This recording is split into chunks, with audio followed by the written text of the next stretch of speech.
Hey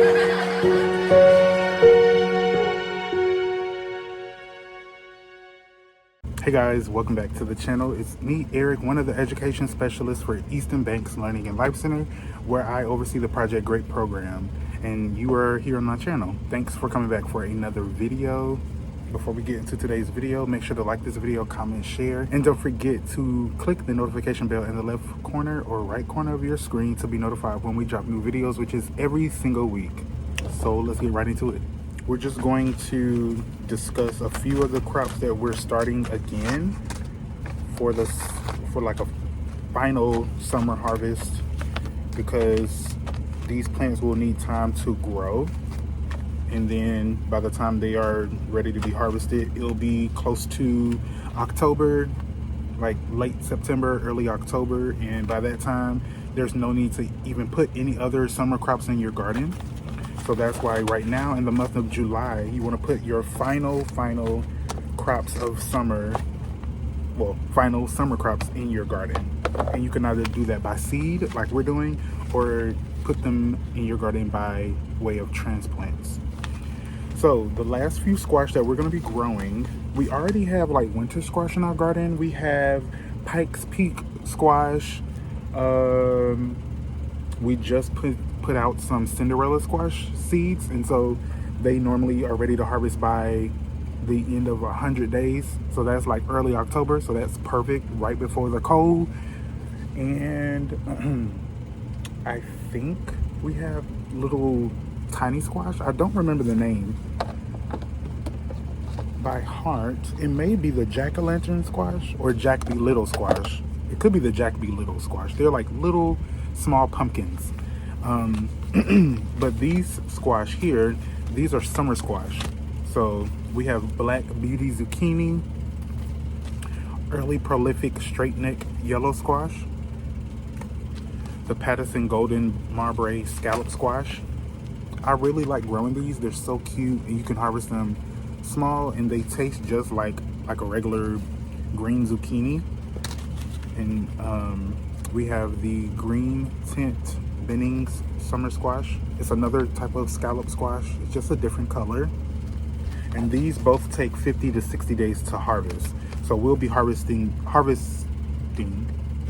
these, I would say early September. And then we have the Cocozelle striped zucchini. We've harvested from one of the plants. Well, we have two plants here at this garden.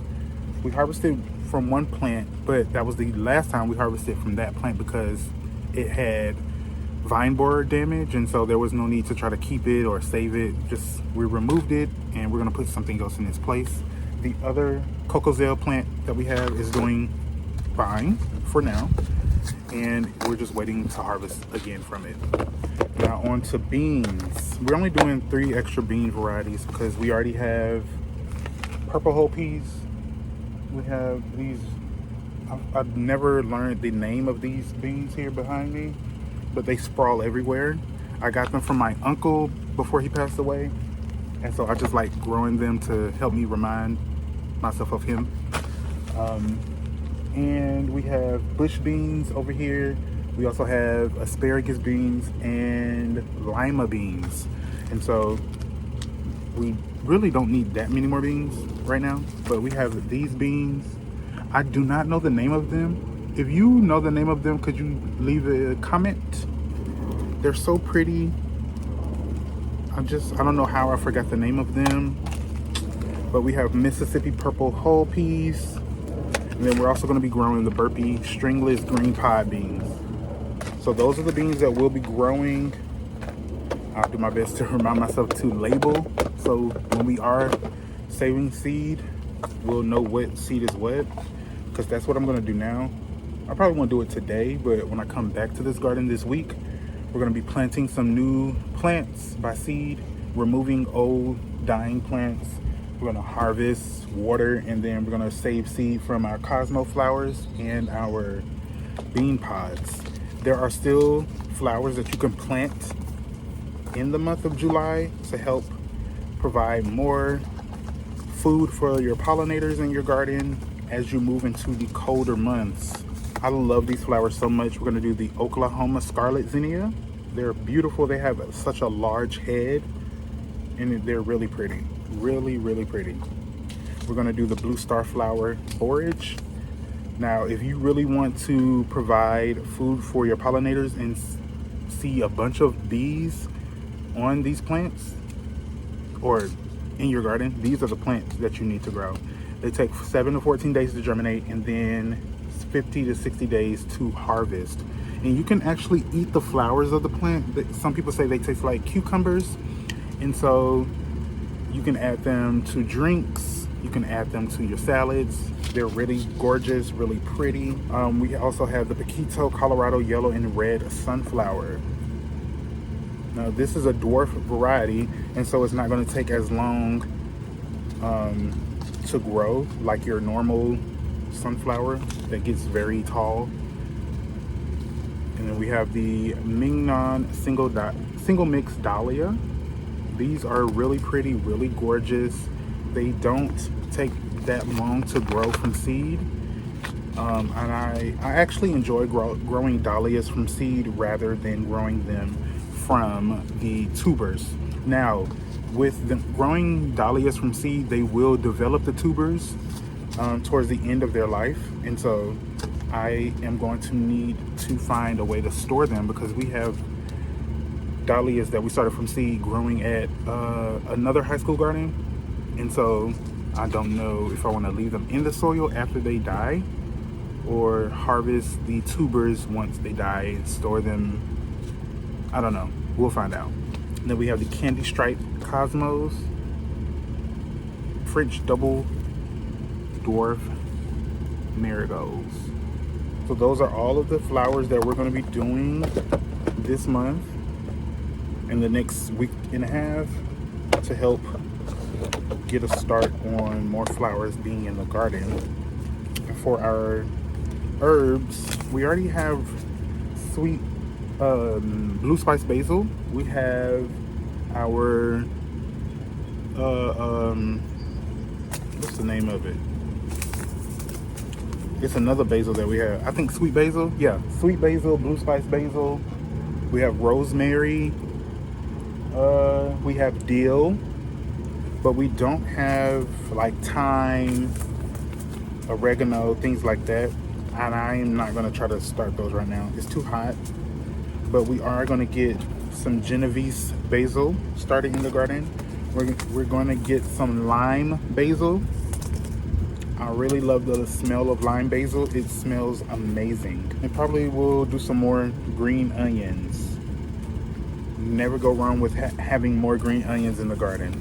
We're gonna do the Jabai cucumber. And I feel like these will be tasty on a salad, especially the market mark cucumber. Those two on a salad, or just having some vinegar over them with salt and pepper. Really good, a very good summer snack. And then we're also going to try the Parisian pickling cucumber. It's good for making tiny sweet pickles, and we'll see how it goes. Now, for these plants that I'm going to show you, these are plants that we already have in the greenhouse, and we just have to put them out into the garden. We are not starting them from seed. It's already too late to do that. We should have, if you wanted to start these type of plants from seed, that should have been done some time ago. But these are plants that we already have, like I said, in the greenhouse. So we just have to transplant these tomato plants out this week while it's going to be raining and a little bit cloudy. That's the best time to put your new plants or transplant your plants into your garden. So we're going to be transplanting early girl hybrid tomatoes. We've already been harvesting from the ones that we already have in the garden, but you know, as the summer progresses, some of your tomato plants do die out because they don't like the conditions that they are in. And so it's always good to have transplants ready to put in your garden in replace of something else. We have Evil Olive tomatoes, Roma tomatoes, which are great for making tomato sauce. And I honestly use any type of tomato to make tomato sauce. It really doesn't matter. And we're also going to be transplanting out some delicious tomato plants. Those are all of the plants that we are going to be starting this week and next week and putting into the garden either by transplants or by seed. And hopefully, fingers crossed, everything goes well. We are experiencing a heat wave here in Georgia, and so we're going to do our best to transplant at the right time, especially while it's raining, while it's cloudy. You never really want to transplant during the peak of day, like around 1 p.m., 2 p.m. while the sun is out, because your plant has to deal with the transplant shock factor, and it also has to deal with the blazing sun and the heat. So you have to choose one, and we're going to choose to plant on a rainy, cloudy day. We have more videos coming for you guys in our life cycles playlist, which is here. It's one of our top performing playlists on our channel, so check that out. Make sure to follow us on our socials, which is on screen for you guys. And until the next video, we will see you all later in the garden. Bye.